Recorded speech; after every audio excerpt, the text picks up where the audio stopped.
दोस्तों, मित्रों, अब हम बात करने जा रहे हैं यूज ऑफ देयर।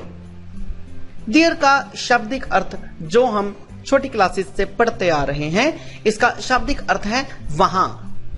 यानी कि ये तो तय है कि देयर का यूज हम आमतौर पर किसी दूर की वस्तु के लिए करते हैं, दूर के व्यक्ति के लिए भी करते हैं, दूर के स्थान के लिए भी करते हैं, या फिर इस चीज के लिए करते हैं कि कोई चीज वास्तविकता में अस्तित्व में है या नहीं। जैसे जैसे हम देयर का प्रयोग करते जाएंगे, हम और भी इसके बारे में बहुत कुछ समझते जाएंगे। जैसा कि आप स्क्रीन पर देख पा रहे हैं कि किसी के अस्तित्व यानी कि किसी की एग्जिस्टेंस को जानने के लिए कि उसकी एग्जिस्टेंस है या नहीं, उसके लिए देयर का यूज करते हैं। देयर का प्रयोग हम किसी दूर के स्थान के लिए करते हैं। देयर का प्रयोग हम किसी व्यक्ति के लिए भी करते हैं। देयर का प्रयोग हम प्रेजेंट में भी और पास्ट में भी कर सकते हैं। अगर हम देयर का प्रयोग प्रेजेंट में करते हैं तो एक वचन होने पर देयर इज लगेगा और बहुवचन होने पर देयर आर लगेगा। इसी प्रकार से अगर हम देयर का प्रयोग हम वर्तमान में सिंगुलर के लिए यानी कि वर्तमान में एक वचन के लिए यदि हम करते हैं तो देयर इज होगा, और अगर हम वर्तमान में प्लूरल के लिए यूज करते हैं यानी कि बहुवचन के लिए यूज करते हैं तो देयर आर होगा, जैसा कि आप स्क्रीन पर देख पा रहे हैं। कुछ सेंटेंसेस हैं हमारे सामने, पहले इनको डिस्कस करेंगे। देयर हमारे डमी सब्जेक्ट के तौर पर यूज हुआ करता है और इसका यूज जो है, इसका प्रयोग जो है वाक्य के आरंभ में किया जाता है। कैसे? वही हमारा character school going boy. School going boy कहता है there is a man in office, there is no signal in TV, there is only one house in street,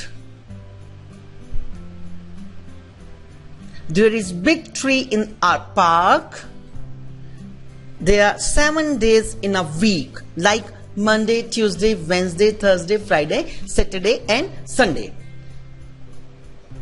इसी प्रकार से देयर का प्रयोग जब हम पास्ट में करेंगे तो पास्ट में सिंगुलर के लिए हमारे पास देयर वॉज और प्लूरल के लिए पास्ट में यानी कि बहुवचन में देयर वर का प्रयोग होगा। वही स्कूल गोइंग बॉय हमारा फिर पुनः कुछ एग्जांपल्स को देता है by saying there was a man in office at 3 o'clock but now there is nobody in office, there was no signal in TV at 2 PM but now it has signals, there was a single house last year but now there are many houses, there was one big tree in our park last month but there are many trees now, there was a train for Delhi at 6 but now there is no train for Delhi, still there is a bus at 8 for Delhi।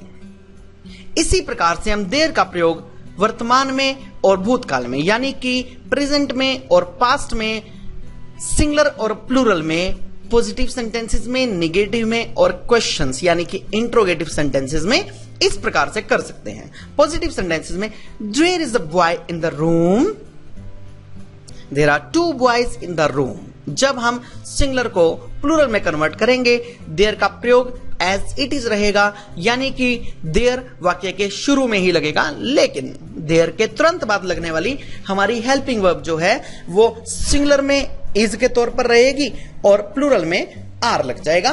कैसे? दोबारा से देखेंगे।